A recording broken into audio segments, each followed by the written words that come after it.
100 years! That's how many years have passed after your boy Goku took down this tryhard of a villain and saved the world. And for once, the Z Fighters can actually and finally live a life of peace. No more secret villain hidden in the undergrounds. Actual peace. But as time goes on, one thing of course is inevitable. Death. After a century, only 2 people remained from the Z Fighter group. Pan and Goku. Goku Jr. that is. Goku's great-great-grandson. This is already an amazing spawn into the world in my opinion. A kid who comes from a generation of fighters and warriors and is in the direct line of the man who's always being compared to Superman. No villains to fight, and most importantly, you're chilling in a rural area while living with your loving grandma. But even with all that, his story isn't so great. This isn't your typical Dragon Ball story at all. It's one where the character almost has to have hope and hopelessness. Goku Jr. is your typical kid besides the fact he's got some alien in him. He goes to school, plays the game, life is pretty good. One problem he has though is that despite having sane blood, this dude doesn't have any tenacity or the desire to fight like one. He's pretty passive, he doesn't want much altercation, you know. He's a chill guy. But people see this and take advantage of it. One day after class, as kids were on their way to recess, some kid decides to deck him in his foot and trip him. This wasn't a sticking the leg out either. This leg had some devious intention, and my guy Goku falls down each step face flat. Like bro, what was all that training for? You gotta catch yourself at the last step at least. Now you would think the kids who did this must have been some stocky sports kids, but nah bro. These might be some of the most underwhelming, unintimidating bullies I've ever seen. And I'm not even the only one who agrees with this.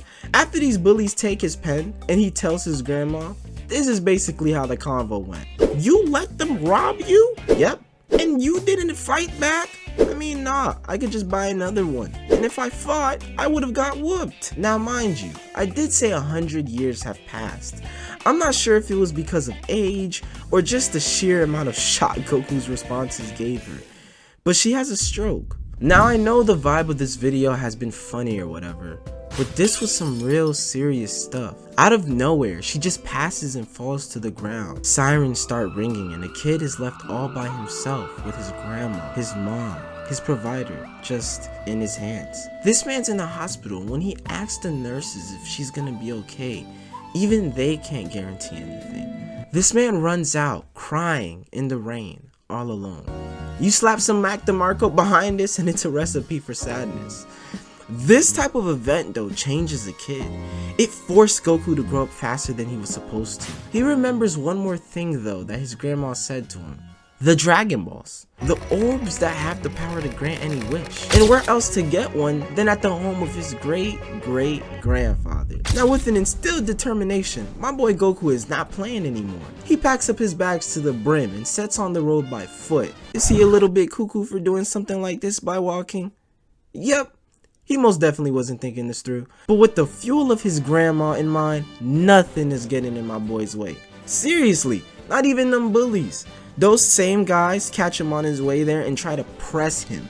But the aura, and this time I'm using this word both ways, because he literally backed them away by powering up. But here's the coldest part.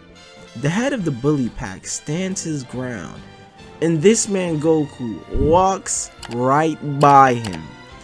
The head of the pack immediately respected him after that.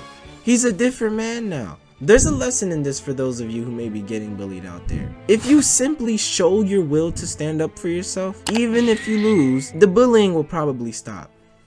Anyways, at the start of his journey, this man Goku realizes soon after that this world is not forgiving. And I mean seriously, the term flaw is not even enough. After walking with the heavy behind backpack, this guy, just like everybody else, decides to take a little breather. Then some trucker from a distance sees him and offers him a ride. Now if you ask me, this is fantastic. I would have taken the ride, no question. But tell me how this man wasn't even trying to help Goku. Goku was a free lick. He pauses at a rest stop and tells Goku to take a leak so he won't have to worry for the rest of the drive. Goku's like, alright, and forgets his bag. Now this big ball of grease is gonna empty out Goku's bag and drive off. Man's whole goal was more food in a burger truck. I just needed a moment because, man, the authors would not let this kid catch a break. After this man tries to find food by going to a convenience store. And guess who he runs into? Yep, that same bully. But I just want to say, I really liked what they did with this character. Earlier in the film, his motive behind pressing and bullying Goku was because he knew Goku's background. He knew Goku came from a family with a tough, strong-willed mindset. So the mere fact that he would never stand up for himself annoyed him. That's why the moment where Goku walks by him was not only a sign of determination on Goku's part, but also a sign of respect on Puck's part. That's the bully's name, by the way. He's Puck. After seeing him on the way to the mountain, Puck said he skipped school the day after because he respects the man's motivation and he wants to help him achieve the goal. Their friendship is a funny dynamic because it introduces a funny chaos in Goku's life of innocence.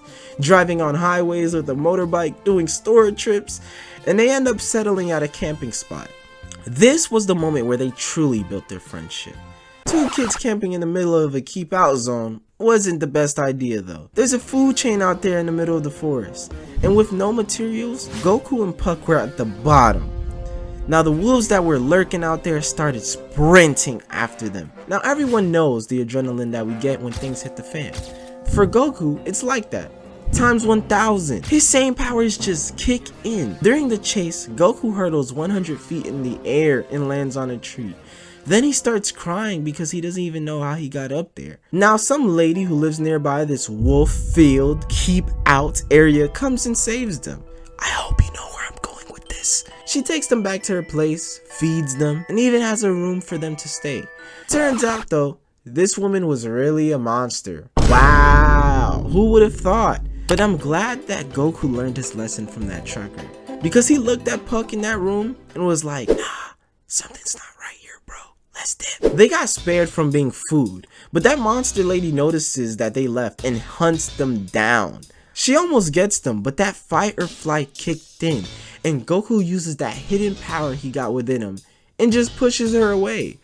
Now to truly escape from her, they had to cross this bridge over a gap between mountains. Deep mountains. And this was a test on Goku's psyche. Although he was determined, he still lacked one thing: courage. And this has to be the saddest scene in the entire movie. As Puck goes over the bridge, he shows Goku that there's nothing to worry about and that he'll be fine. Now that inspired Goku to start moving. This man though, halfway through, makes the biggest mistake. He looks down. He freezes in fear and a random wind starts blowing and the bridge breaks. Now my guy is hanging over death, and even with that, my dog Puck still goes out there to try to save him. But he misses Goku by a thread and the entire bridge snaps. Goku is now all alone and feels responsible for the two people closest to him. He wants the bravery of his grandma and the courage that his friend has, but he feels incapable. That's until he meets a bear. You know those demons that were just in the forest trying to chase them? Well, one of their friends were on the other side of the forest and is about to put that bear to rest. And Goku runs away. Okay, he runs away at first, but then he stops. Not because he wants to, but because he feels a moral obligation to run back to that bear and save him. Now Goku deals 0 damage with the stake and almost gets eaten alive until his fight or flight kicked in again and saves the day. Now Goku saves that bear and even befriends the mother bear.